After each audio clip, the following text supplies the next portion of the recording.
大家好，我係嘉雅，我係 Alexa。係歡迎大家翻嚟我哋呢個 project 啦。我哋呢個 project 咧就係叫做轉眼已成人嘅。咁點解我哋會有呢個 project 咧，Alexa？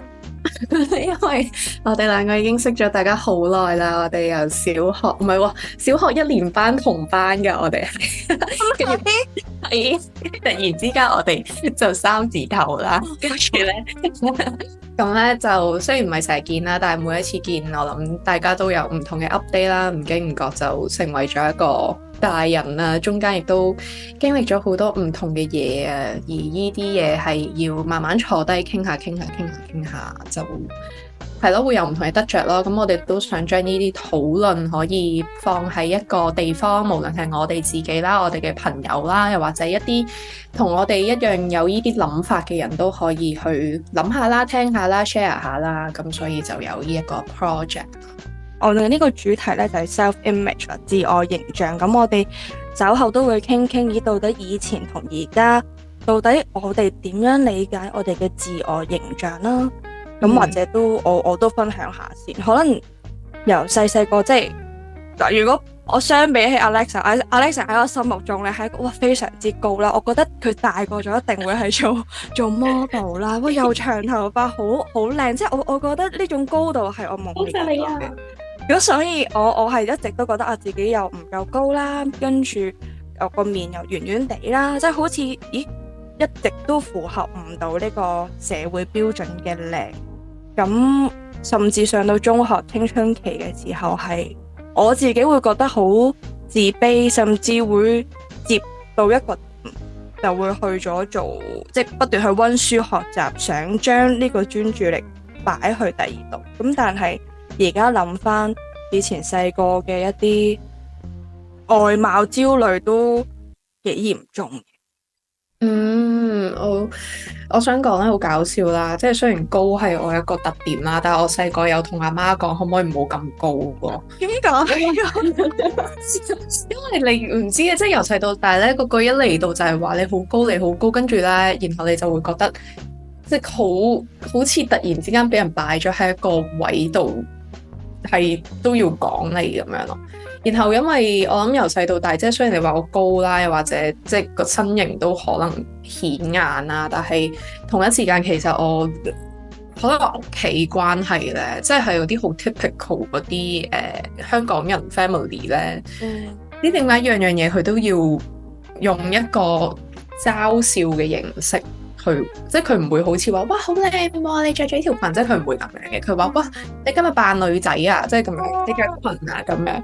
咁咧，所以令到我由細到大我都係比較男仔頭噶嘛。同埋你都知我唔打扮噶嘛。其實我覺得其中一樣嘢就係因為咧，我好驚着咗嗰啲嘢，跟住之後佢哋或者甚至剪咗個頭髮、染咗個頭髮咁樣，就會俾人未必係屋企人嘅，但係可能係唔同嘅人會話哇你做乜嘢扮女仔啊咁樣。即係咁樣嘅嘢咯，係啊！頭先你咁樣講就睇翻起，係喎，其實係咁樣。即係 that's why，雖然話身體係即係個身形係比較出眾，但係你同一時間其實都好多呢啲嘅自卑嘅 feel。即係可能我冇呢個高度，我會覺得好羨慕、好欣賞。咁但係可能你身為有呢個 elements 嘅朋友仔，你就會覺得呢個其實可能係一個困擾，你寧願矮啲，唔好俾人望到。係啊，同埋咧，另外趣事分享就係咧，因為我個膊頭都橫噶嘛，即係我膊頭橫，同埋我高大咧，我試過咧係兩次喎，係灣仔喎，即係我唔記得咗兩次係咪都係喺灣仔啊？總之印象中有兩次或更多次啦，係有一個陌生嘅男子會喺個街上邊喺後邊嗌我阿妹，點啊？你游水㗎？真心試過唔止係咯，唔止一次咯，係會有一個陌生嘅人啊，突然之間喂 hello 靚女游水㗎？唔係啊，咪性騷擾你？唔知啊，但係總之係唔好啦，即係 leave me alone 啦咁樣。所以你嘅外形真係好 catch 人哋嗰個眼球咯。如果係咁講，我又真係冇試過呢啲嘢，但係因為我屋企人知我中意喐，所以即係好似咩小學嗰啲咩田徑隊啊，咩游水校隊啊，我乜嘢隊我都要入去。總之我淨係記得我每一次放學我都要帶一套運動衫去唔知上啲咩堂。但係其實我又唔係游得快，即係我係游得全部人最慢嗰個啦。但我又唔明點解老師要收我啦，特別係個小學老師啦，我嘅親愛嘅趙老師。但係咧，我想講咧，我咁高咧，我中學試過，我哋個中學係我哋小學、中學都係同一間嚟噶。冇錯，我哋中學排球係幾叻噶嘛，跟住我嗰陣時就喺度諗，喂，咁高試下啦。我係唔做運動嘅，by the way，即係我由細到大係去到18歲先做運動啦。跟住之後咧，我諗住，喂，咁高入硬啦，係咪啊？佢都唔收我啊？點解啊？唔知啊，佢見到我冇運動天分咯，可能。即係就咁蛋糕擋一擋都唔係啊，佢都唔收我。但係講開去嗰啲運動隊嘅話，其實係你自己中意啊，定係你都有嗰個想法想繼續做呢件事啊，定係點樣？如果講我真係幾時開始做中意運動呢，應該係中學畢業 Year 1開始嘅，因為就係嗰種哇唔得，我覺得自己好似好肥，我想揾一啲合適嘅方法去減肥。咁嗰陣我覺得真係幾好啦，算係咁啊，對得住自己啦，即係真係有俾心機去練，係真係有腹肌嘅，係啦。咁雖然塊面係一直都係任何辦法都處理唔到，但係我即係見到自己啲手臂啊開始有一嚿嚿肌肉，即係我真係戥自己開心，甚至為自己驕傲嘅。咁但係你話我小學、中學嗰啲係咩呢？我係一個飯團，即係俾人滴咗去，但係唔知發生咩事嘅。但係原來喺運動嘅過程中，我發現佢係我減壓嘅一部分，因為譬如特別去準備 DSE 嗰段時間，少咗好多呢種空間去做運動。我覺得我係特別唔開心嘅，即係我自己好似冇咗個舒壓。我運動嘅話，即係其實講身形啦，身形一直對我嚟講，即係雖然個樣好似運動型啦，但係頭先都講到我其實唔做運動噶嘛，由細到大都。但係相反，即係我又係畢業之後呢，然後你冇嘢做，跟住之後你就會開始睇下，即係或者青春期或者嗰啲時間，你就開始比較下，喂，自己個身形同人哋嘅身形係點樣？嗰陣時就真係開始，我會喺屋企做下啲 workout 啊，跟住之後，嗰陣時我就有出街跑步嘅，咁然後就開始慢慢話見到好似有成績咯咁樣，咁但係呢嗰個位呢，就開始有少少係。即係點講呢？雖然運動都係一個減壓，對我嚟講係一個減壓嘅主要嘅東西啦。但係呢，然後你就會慢慢喺度 compare 自己 with 上網嗰啲人，哇好瘦啊，跟住咩日日都係啊，日日都食好多 protein 啊，跟住之後嗰啲嘢啦，跟住之後又係慢慢呢令到自己個身形。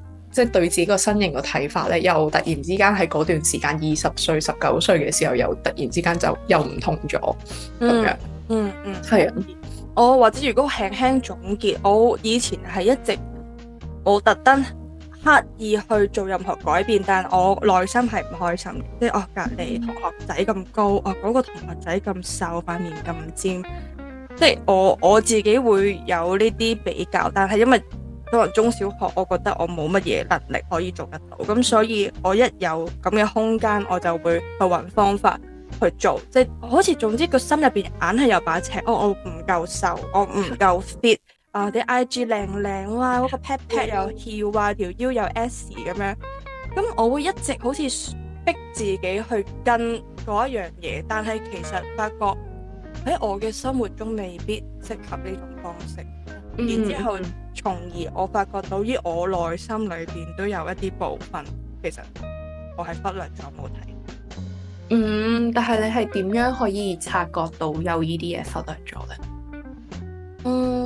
其實點解要比較呢？可能就係特別喺 Year 1嗰段時間好瘋狂做運動，即係嗰陣我又翻救生員啊，又曬到好黑啊，跟住又因為我就好矮，即係唔可以話好矮啦，我覺得叫標準啦，即係我覺得喺呢個高度嚟講啊，咁黑面蚊又有少少肌肉，其實可能叫做OK 啦，即係大家都覺得其實你夠 fit 啦，都唔使再做啲咩，即係可能我聽得多呢啲嘢，我就好似咦。其實我真係 OK 噶咯喎，我嗯有健康嘅力量，即係其實我拎得起個袋啊，我開得到個水樽啊，我嗯有呢個身體健康，其實都足夠。我點解要同人比較呢？即係永遠都一定有人更加 fit 過我，同時間亦都有人未必咁 intensive 去做運動，即係點樣都一定有得比較，不論你向上同向下。但係我嗰陣就慢慢出現咗一個問號，就係點解我要去同其他人去比較呢？嗯，哇！但係好犀利，可以咁早就有呢一個覺察啊！因為我自己啦，跑步啦，係咪？咁跑步跑到咁上下之後，我就轉咗去打籃球。我大學開始打籃球，但係咧嗰陣時點講咧？其實主要只不過係想揾個新嘅運動去做下啦。但係因為我冇乜運動背景啦，而跑步其實唔係俾到好多運動嘅嘢嚟嘅，即係你真係實在喺度跑嘅長跑嘅話，咁跟住所以咧，我嗰陣時第一年入去打，甚至話頭嗰4-5年咧，其實我都係好自卑嘅，因為你會覺得咧，你嗰啲隊友啦，其實全部都係嗰啲咩游水港隊、乜嘢田徑乜乜隊啊，打開咩手球啊、籃球啊，嘰哩咕嚕咁樣走過嚟打籃球試下咁樣。咁但係因為我冇嗰啲 background 咧，所以唔係話即係除咗身高之外，真係冇嘢特別好啦咁樣。咁跟住之後咧，咁但係咧，我個人又好唔憤氣喎，即係我又。我係靠我嗰個比較去 push 自己咯，即係好病態或者係好令到我好 anxious 嘅成日都，但係就用咗呢個比較嘅心去 push 自己。哇！佢哋跑得咁快，我都要跑得咁快先咁樣，跟住之後就 push 自己去練咯。咁但係嗰段時間或者其實打咗咁耐波，係去到後期我先冇呢一個 feel 咯。即係或者開頭嗰啲動力係嚟自於嗰種冇啊，係點講呢？我諗係因為你喺入邊你揾到，唔係，其實係因為你見到隔離細粒過你嗰啲人，佢都做到喎，點解你會做唔到㗎？咁樣，然後你就會係咁 push 自己咯，就係覺得自己咁，喂，你咁樣都做唔到，好冇用喎，咁樣，即係一個唔好係 toxic 嘅 push 嚟嘅，但係呢一個就亦都慢慢喺自我形象，即係你話外在咁樣再睇呢件事啦，就係你又會係咁 compare，喂，唔夠嗰條友大隻喎，跟住你隻腳粗得唔夠嗰個人大碌喎，咁樣，即係就會又開始又有一個新嘅 cycle，又係咁比較。咁去到邊一個 moment，你發覺其實咁樣比較落去都唔係，因為有一段時間係咪啱啱嗰陣嗰啲係咪 protein 啱啱開始興起，我有飲住嚟健身，哇！身邊個個都話：哇，你好大隻啊，你好核突啊！哇，你一嚿嚿女仔之間咁大隻唔好睇。跟住我嗰陣就以前我又唔夠瘦，又唔夠呢樣嗰樣，我而家好努力啦，哇，操到一嚿嚿啦，飲埋 protein 啊，哇，個人話你好肉酸啊，女仔之間，哇，我真係頭都痛埋。係啊，即係哇，其實好複雜嘅一個話題，就係因為你自己喺度已經勁多呢啲來來回回打嚟打去啦，跟住之後咧，你例如你喺當我打 rugby 咁樣，你終於 feel 到，自己好似夠大隻喎，好似舉得同嗰個人一樣咁重啦咁樣，然後你出到去見到親朋戚友就會同你講，喂，大隻咗咁多嘅，跟住你就會喺度諗佢點啊，然後即係你唔會因為即係雖然你口入邊講係啊，我操翻嚟㗎，咁但係可能我心入邊嘅小朋友嘅我都係會覺得佢又話緊我啦咁，係啊，即係就會有呢一啲咁樣嘅諗法咯，係啊，答翻你個問題係幾時開始冇，完全冇或者真係 feel 到開始有呢個意識啊，或者開始咗呢個意識啊，我諗係當我知道原來哇，我打波都唔係太差喎。即係真係要 reach 到去一個位，我覺得哇，原來我都唔係太差喎咁樣啦。但係呢一個都唔係一個好嘅 cycle 啦，因為你永遠有人同你 compare 啊嘛。然後係直到我斷咗隻腳咯，即係真係要去到一個哇斷咗隻腳咯，你都仲要最近嘅事嚟嘅啫，係咪？上2年咯，係啊，咁樣我先開始其實因為我想講嘅係，我係咪真係好中意呢個運動呢？我真係唔知啦，我到依家都唔知啦。但係打咗咁多年，即係夾埋都打咗8年、10年咁樣啦。點解會繼續想打呢？其實真係因為覺得自己可以做到或者叻啲咁樣。咁但係要 risk 埋你個健康，又或者你啲即係腳啊、手腳嘅話，其實係。即係時候要有一個反思咯，我諗佢到。如果講到呢個部分，我感覺到似乎呢個外在嘅形象，某程度都係由我哋嘅內在而開始轉變。就係我哋裏邊嘅 inner self 啦，甚至係我哋望到，其實有時有啲嘢我哋都要接受自己有啲限制。係啦，我好記得我又係嗰陣，因為瘋狂做運動，又係咩打泰拳啊，又做瑜伽，又跳 pole dance，即係我記得我係身體負荷唔到，導致到我又係整親腳。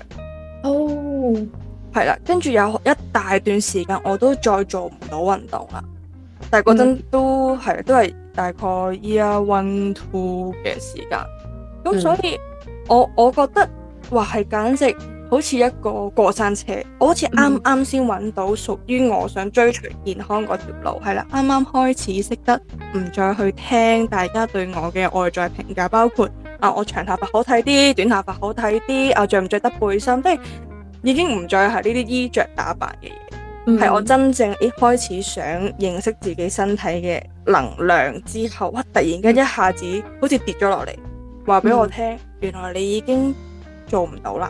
即係原來你而家呢種生活實在太忙碌，或者我做嘅運動量太大，以至到我個身體負荷唔到嘅時候，嗰一刻我覺得係夾硬有一個暫停掣去令我去睇清楚成件事，甚至係好似重整我裏邊對於自我價值啦，甚至係可能係一啲自我形象嘅諗法。咁你嗰陣有冇好唔開心？有嘅。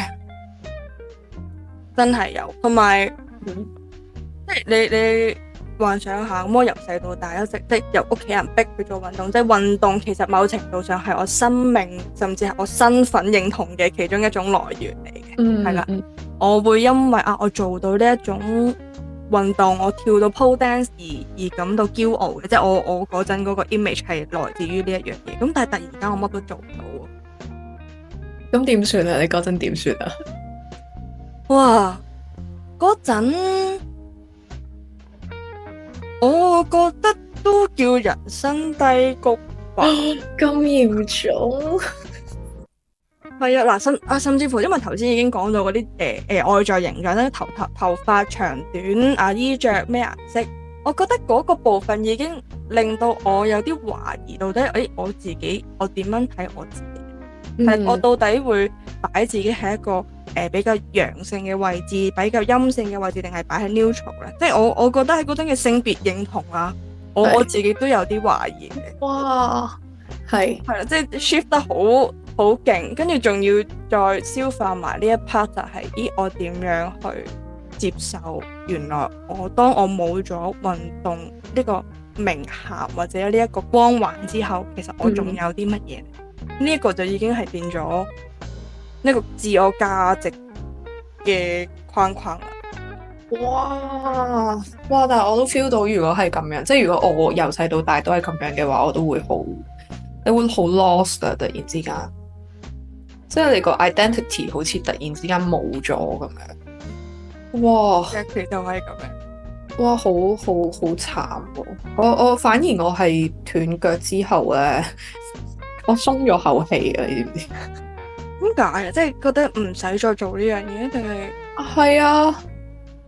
我居然係會咁樣諗啊！即係 that's why 點解佢係一個好大嘅轉捩點，就係斷咗隻腳，yes，唔使做啦，唔使練波，唔使打啦，咁樣，唔使夾硬食打啦，咁樣。咁但係就係有呢啲諗法嘅時候，就即係開始有嗰種唔使再分啲時間俾打波嗱，呢排可以專心做我要做嘅嘢啦。咁但係亦都係一個另外一種醒覺即係其實咁我做乜鬼嘢要成日去打咧？係咯，點解咧？唔知啊，真係嗰種我唔想衰俾人睇啊，係個 pride 嚟㗎，即係呢一個係點講？我知係存在咯，但係你肯唔肯搣甩呢個 pride 繼續去生活咧？咁樣即係講真，依家打嗰啲輕鬆波我都仲有嗰種感覺，但係你要點樣去願意同佢共存咧？你點樣願意即係 casual 啲咧？是但啦，即係點樣去是但啦？呢個心態係要學噶，其實係咯，所以係都幾多 realization 嘅喺呢件事入邊，係咯。所以其實你呢幾年真係發生好多次。如果咁樣睇法，係啊，即係我想講成個運動，即係我 discover 咗運動，開始認真做運動呢件事之後啦，係有一個好迷茫啦，覺得自己哇好 shit 啊，不如算啦咁樣，然後但係慢慢撐啦，撐喺中間好似有啲成績喎，因為不如繼續懟落去啦咁樣，跟住真係打得幾好喎，咁啊繼續落去啦，跟住斷腳，仲要你知唔知斷完腳之後有好幾位人士教練又好隊友又好，佢話咩？哎呀，真係可惜啊！如果你冇斷腳嘅話，我覺得你今年會俾佢哋，即係你會去到邊度比賽㗎。哇！呢啲説話真係係啊，跟住之後就係喂咁點啊？即係我已經用咗咁多時間去 fight 呢一個 identity 翻嚟啦，係咪？到我真係好似差唔多拎到嘅時候，哎呀冇咗喎，咁係咯。That's why 佢會成為咗一個好大嘅，喂係時候算啦，醒一醒啦，即係令到我喺度諗翻，喂其實我嘅目標係咩呢？我想成為一個點樣嘅人呢？我係咪要成為一個運動員啊？我又唔係想成為一個運動員，係咪？我畫畫嘅，做乜嘢啊？咁樣咯，就係有呢一啲嘅東西出現咯。哇！我覺得雖然好似對比起我哋本身想傾嗰樣嘢有少少遠，但係我會認為我哋而家延伸咗另外一個部分，就係其實我哋點樣睇自己呢？我哋自己嘅自我價值嘅來源，可能就係嚟自於我哋生活中嘅一啲部分嘅成就，即係可能畫畫、運動，甚至即使我哋嗰陣係希望改變個體態，去 fit in 呢個社會嘅審美觀，但係個社會審美觀轉得太快啦。係啊，我太大隻，你又話我太大隻；我太細隻嘅時候，你又話我做咩唔做運動？即係好似不斷追趕，又趕唔到嘅時候，大家就突然間有一個暫停掣放咗喺度啦。係即係我哋嗰個共同就突然間可能受傷，有啲嘢做。係呢一個就好似一個停一停先，到底我而家做咁多嘢係為緊邊個呢？我係為緊啲外在嘅人，想佢哋欣賞我，即係我想佢哋讚我好努力啊，定係讚我啲乜嘢呢？定一話其實我做呢啲嘢係證明俾自己睇，其實我做得到呢。因為嗰段時間，我覺得我係想話俾人聽，我有呢啲能力。同一時間，我覺得如果我做唔到呢啲嘢，我就乜嘢都唔係。係啊，我明。同埋我想問嘅就係，咁如果你講翻依家啦，因為嗰陣時大學都一段時間。唔係，我唔係啊。但係你覺得你依家個心態有冇咩改變？即係對比翻以前嘅話，你會覺得最大嘅改變係啲乜嘢？或者你依家睇翻以前嘅自己，你會同自己講咩？好老土呢件事。哇，OK，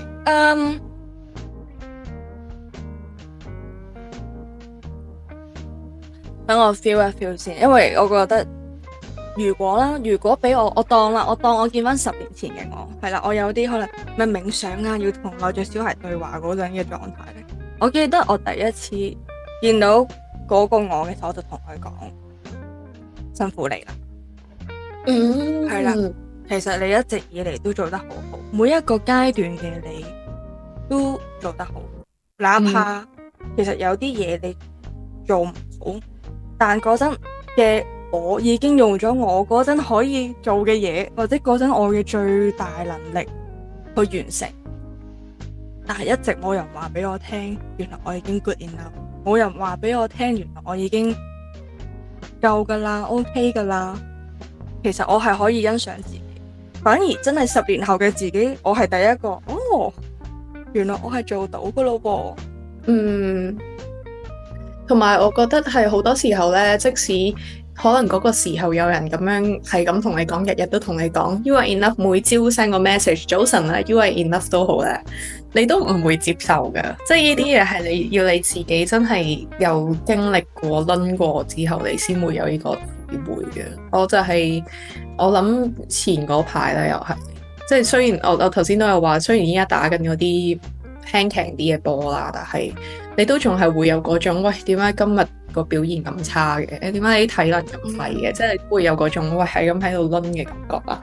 跟住咧嗰日咧，我就自己喺度諗，然後咧我就即係得出個結論就係咧，我哋成日都覺得要去到一個 I'm enough 嘅狀態，我哋先會 satisfy。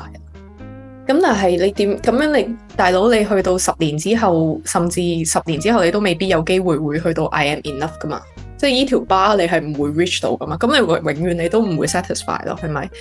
咁但係 instead of 揾幾時先至足夠，會唔會其實呢一個過程每一個部分你做得好定唔好，其實都係值得你去滿足呢？即係我嘅意思係啦，例如你啱啱學一樣嘢，你係 level 1咁樣，你第一日上堂，你其實呢一個已經係你個程度嗰個嘅 enough 啦。咁你其實 suppose 已經滿足啦。到你之後你學到一啲嘢喎，你又好開心。即係你其實係好老土咁樣講，係要 through 個 process 去感受每一下嘅東西，先至真係一個完整嘅體驗。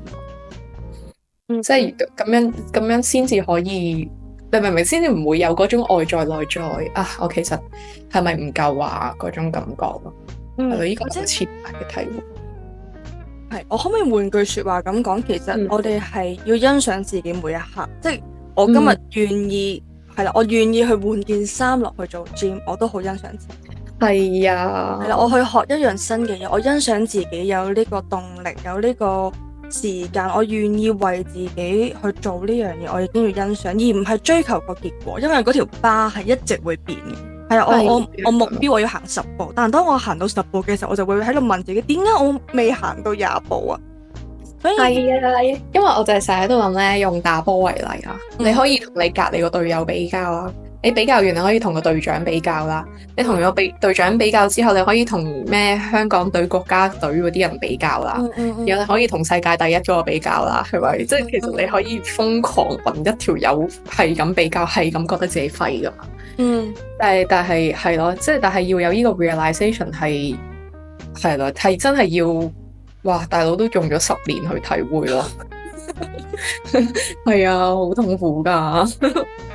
但係當我哋學識即係接受我哋自己嘅狀態，我哋所有嘢都係流動嘅時候，其實我哋唔需要俾個框去框住。我哋唔想人哋俾個框我哋嘅時候，我哋要覺察下到底我哋自己有冇個框框住自己咧？不管外在、內在定係我哋心裏邊嗰把尺。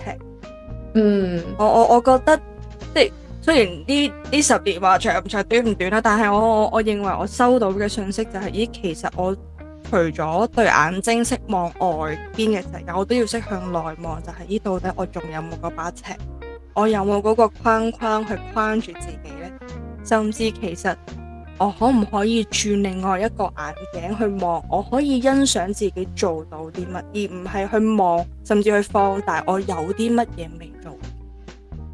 同埋我覺得我哋嘅可能性係好大嘅，即係我哋成日將我哋嗰個眼光淨係擺咗喺個1樣2樣我哋做緊嘅嘢，但係我哋冇諗到其實我哋嘅可能性做到嘅嘢其實係好大，唔係淨係在於嗰2、3樣嘢嗰度。即係但係好多時候可能我哋好着迷喺嗰啲嘢嘅時候，我哋就會忽略咗，喂，唔係喎，但係其他嘢其實我都處理得好好嘅，我唔需要因為個1樣2樣嘢而即係覺得自己係一嚿廢柴噶嘛。即係呢個係無論係外在內在，其實都係一樣，都係一樣需要俾多啲關注落去嘅嘢咯。我覺得係但係我覺得你頭先講得好啱，就係我哋都唔使俾個框架自己，即係譬如我哋而家嘅專業，即係可能你嘅專業就係畫畫，可能你就會淨係想喺畫畫呢度點樣去 show 你嘅 talent，或者去點樣去展示你嘅能力。但係好似我哋而家呢個 project，我哋都冇諗過原來有一日可以咁樣去一齊傾，真係一齊去。哇！我哋望住大家大喎，真係轉眼就已經成人。到底其實我哋喺呢10年、20年裏邊學到啲乜嘢呢？咁我希望我哋可以喺呢個 project 入邊都俾大家一齊見住我哋成長啦，同時間我哋都陪住大家成長。哇，好感動啊！好啦，咁我哋係咪完啊？係，咁我哋今日就嚟到呢度啦，我哋下次再傾，拜拜，拜拜。